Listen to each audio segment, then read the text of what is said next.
Shalom, friends. In this past week's Torah reading, we read about how our ancestor Isaac pleaded with God that his wife, Rivka, would become pregnant. And she does. But we hear a comment from her as she suffers in the pain of pregnancy. For we read that she is about to have twins, and the two children are struggling within her womb. We hear her words, crying out in pain. Im kain lama ze anachi. If this is the way it is, why am I here? Why do I exist? Our hearts open up as we recognize the pain of her existence. But God answers her. He answers her with the words that also reverberate in the generations. He tells Rivka, 2 nations are in your womb. 2 separate people shall issue from your body. What God responds to Rivka is that there is a future. There is a future world. And she exists to nurture that world that is yet to come. We can understand and know the story of her 2 children, Jacob and Esau, and exactly how they will emerge and live their lives. But it seems to me that God's response is not only to Rivka, but it is a response, in fact, to all of us.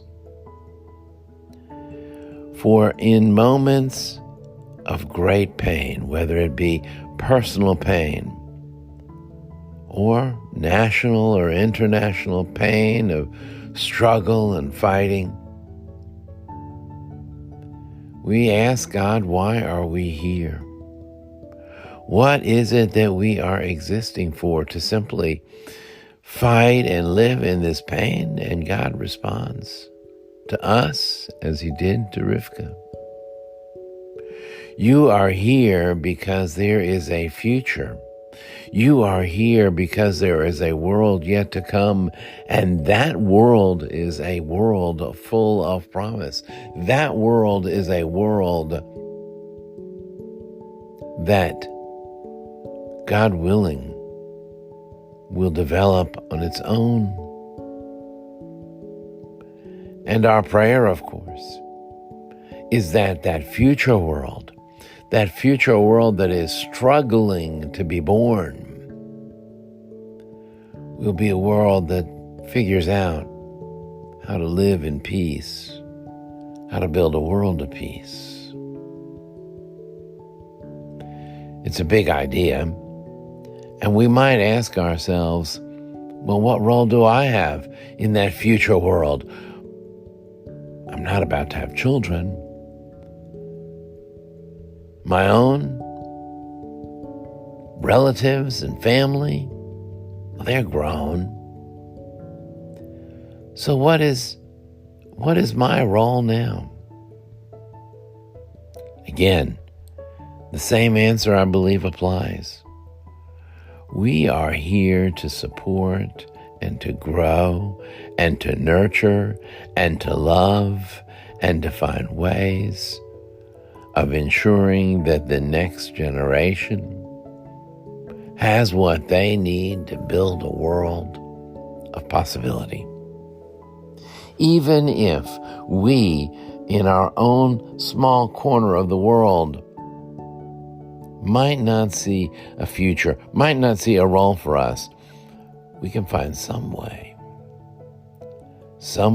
of supporting that future world that is yet to be born. Every once in a while,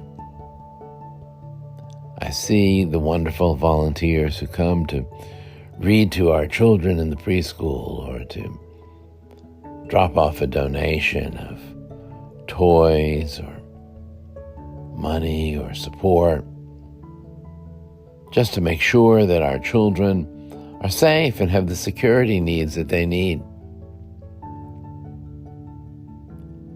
When I see individuals doing that, what I see are individuals building a world, building a future, fulfilling exactly what it was that God said to Rivka.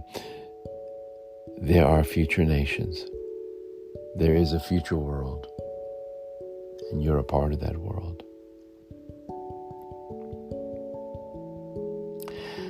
Let's conclude our time together with the Mourner's Kaddish, as we always do.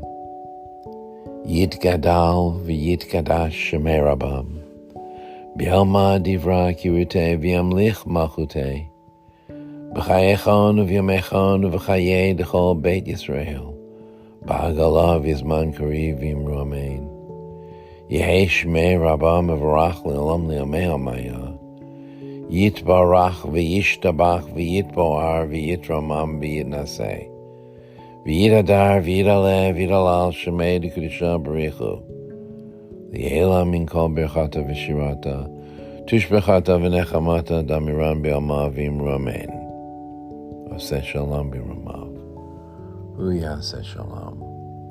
Aleinu v'al kol Yisrael v'imru. Amen. Thank you, friends.